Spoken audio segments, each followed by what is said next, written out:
दोस्तों, PSC fact में आप सभी का बहुत बहुत स्वागत है। आज हम 16 से 25 जनवरी के मध्य हुए महत्वपूर्ण घटनाओं समसामयिक मुद्दों को देखेंगे, जिसमें हम इस पूरे मुद्दे को एमसीक्यू और वन लाइनर फैक्ट के माध्यम से पढ़ने का प्रयास करेंगे। आशा करते हैं आपको ये टॉपिक पसंद आएगा। 14 जनवरी 2024 को रानी मार्गरेट द्वितीय के बाद डेनमार्क के नए राजा के रूप में कौन नियुक्त हुआ? तो प्रिंस फ्रेडरिक एक्स। प्रधानमंत्री जनजाति आदिवासी न्याय महाअभियान पीएम जनमन के लाभार्थी कौन हैं? तो विशेष रूप से कमजोर जनजाति समूह। किस राज्य सरकार ने श्री रामलला दर्शन योजना लॉन्च की? छत्तीसगढ़ राज्य सरकार ने। किसने उग्रम नाम से एक नई 7.62 mm कैलिबर असॉल्ट राइफल विकसित और लॉन्च की है? तो डीआरडीओ ने। 15 जनवरी को पूरे भारत में कौन सा दिवस मनाया जाता है? तो भारतीय सेना दिवस। निम्न में से किस देश के क्रिकेटर खिलाड़ी शॉन मार्श ने संन्यास की घोषणा की है, ऐलान किया?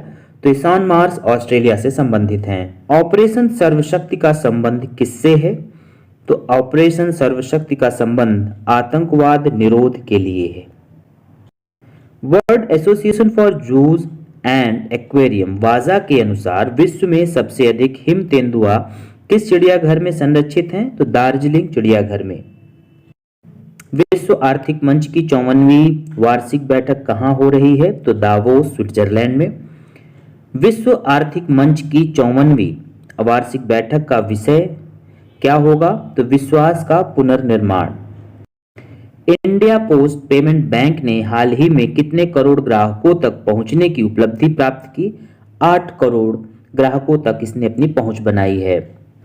भारत थाईलैंड समन्वित गश्ती अभियान के कौनसेवें संस्करण का आयोजन किया गया? तो 36वें संस्करण का।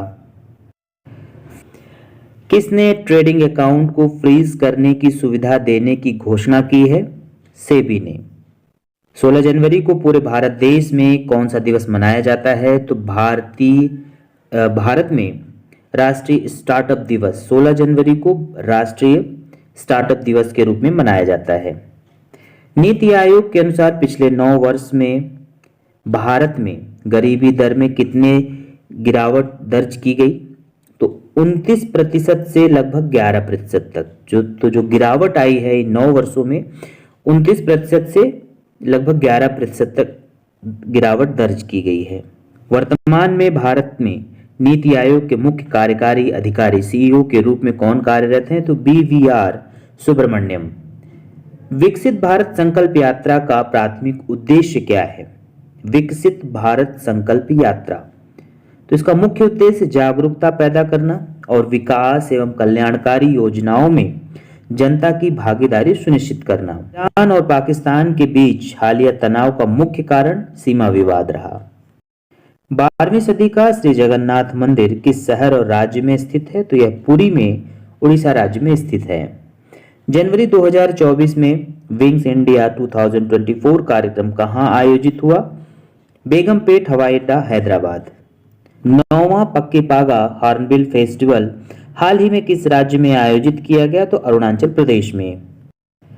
निम्न में से किस मंत्रालय ने एमपीएलएडीएस के तहत फंड प्रवाह को ट्रैक करने के लिए ई साक्षी ऐप लॉन्च किया है? तो किस मंत्रालय ने? सांख्यिकी और कार्यक्रम कार्यान्वयन मंत्रालय के द्वारा।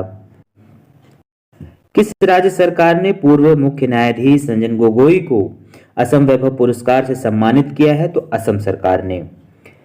राष्ट्रीय स्टार्टअप दिवस पर किस विभाग ने राष्ट्रीय स्टार्टअप के विजेताओं के पुरस्कार की घोषणा की है? तो उद्योग संवर्धन और आंतरिक व्यापार विभाग ने। विभिन्न संस्थानों के शोधकर्ताओं ने किस राज्य के वडनगर में 800 ईसा पूर्व की प्राचीन बस्ती की खोज की? तो गुजरात। स्वास्थ्य और कल्याण सहित 5 प्रमुख क्षेत्रों में वैश्विक सहयोग रुझानों का आकलन करते हुए एक रिपोर्ट जारी की गई है। तो किसके द्वारा? विश्व आर्थिक मंच के द्वारा। इलेक्ट्रॉनिक टोल संग्रह दक्षता को बढ़ाना और टोल प्लाजा पर यातायात की आवाजाही में सुधार करने के उद्देश्य से किसने एक वाहन एक फास्टैग पहल शुरू की है? तो एनएचएआई ने। भारत और किस देश के बीच पहला द्विपक्षीय समुद्री अभ्यास 4 दिवसीय कार्यक्रम 20 से 23 दिसंबर तक आयोजित किया गया था? तो भारत और थाईलैंड के मध्य। किसने मौसम की निगरानी के लिए national framework for climate services (NFCS) launch किया है? तो भारतीय मौसम विज्ञान विभाग ने। अगला प्रश्न है, प्रधानमंत्री नरेंद्र मोदी ने किस राज्य के 2 दिवसीय यात्रा के दौरान national academy of custom, indirect tax and narcotics के परिसर का उद्घाटन किया है? एक नया परिसर बनाया जाएगा वहां पे, तो ये आंध्र प्रदेश में। इंडिया ओपन बैडमिंटन 2024 में पुरुष युगल के फाइनल में कौन हार गया है? तो सात्विक साईराज, रंगिरेड्डी और चिराग शेट्टी। प्रधानमंत्री राष्ट्रीय बाल पुरस्कार निम्नलिखित में से किस श्रेणी में प्रदान किया जाता है? तो कला और संस्कृत, बहादुरी, नवाचार, सामाजिक सेवा और खेल। इसके बारे में हम एक अलग से वीडियो लेके आएंगे दोस्तों, जिसमें राष्ट्रीय बाल पुरस्कार और उससे समस्त विजेताओं की सूची होगी। अगला प्रश्न है, निम्नलिखित में से किस देश के ऑरलैंडो फ्लोरिडा में मिस अमेरिका ब्यूटी पीजेंट 2024 का आयोजन किया गया है, जिसमें air force pilot medicine Mars miss बनी है? तो वो अमेरिका से संबंधित है। खेलो इंडिया यूथ गेम 2024 की मेजबानी कौन सा राज्य कर रहा है? तो तमिलनाडु। जयपुर शिखर सम्मेलन 2024 कहां आयोजित किया जाएगा? मुंबई में। किस बैंक ने ग्रीन रूपी टर्म डिपॉजिट लॉन्च किया? ग्रीन रूपी टर्म डिपॉजिट SBI बैंक ने लॉन्च किया। हाल ही में विलियम लाई किस देश के नए राष्ट्रपति बने हैं? तो ताइवान के। नमो नव मतदाता पंजीकरण पोर्टल का शुभारंभ कहां किया गया? नई दिल्ली में। अगला प्रश्न है, दिल्ली का पहला अंतर्राष्ट्रीय पतंग उत्सव कहां शुरू हुआ? तो बांसवाड़ा में। राष्ट्रीय फार्मास्यूटिकल शिक्षा और अनुसंधान संस्थान का उद्घाटन कहां किया गया? गुवाहाटी में। इस देश ने 15 मार्च तक भारतीय सैनिकों को निकालने की घोषणा की है? मालदीव ने। मालदीव भारत के साथ हाइड्रोग्राफिक सर्वे एग्रीमेंट खत्म करने वाला है। भारत सरकार ने मालदीव से 75 भारतीय सैनिकों को वापस बुलाने का फैसला किया है। रिलायंस जियो ने मालदीव को high speed optical fibre cable से जोड़ने से संबंधित कार्य पूर्ण किया। एशिया सर्फिंग चैंपियनशिप का आयोजन मालदीव में किया गया। दोस्तों, गणतंत्र दिवस समारोह के हिस्से के रूप में भारत पर्व 2024 कहां आयोजित किया जाएगा? लाल किला में। लाल किला, नई दिल्ली।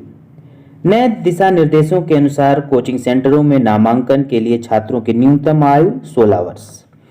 केंद्रीय मंत्री प्रहलाद जोशी 23 जनवरी 2024 को किस शहर में राज्य खनन मंत्रियों के सम्मेलन का उद्घाटन करेंगे? भोपाल में।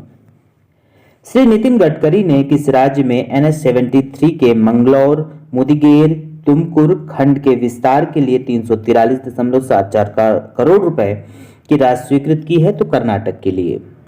निम्नलिखित में से किस मंत्रालय द्वारा 23 से 31 जनवरी तक वार्षिक विशाल कार्यक्रम भारत पर्व का आयोजन किया जाएगा? तो पर्यटन मंत्रालय के द्वारा।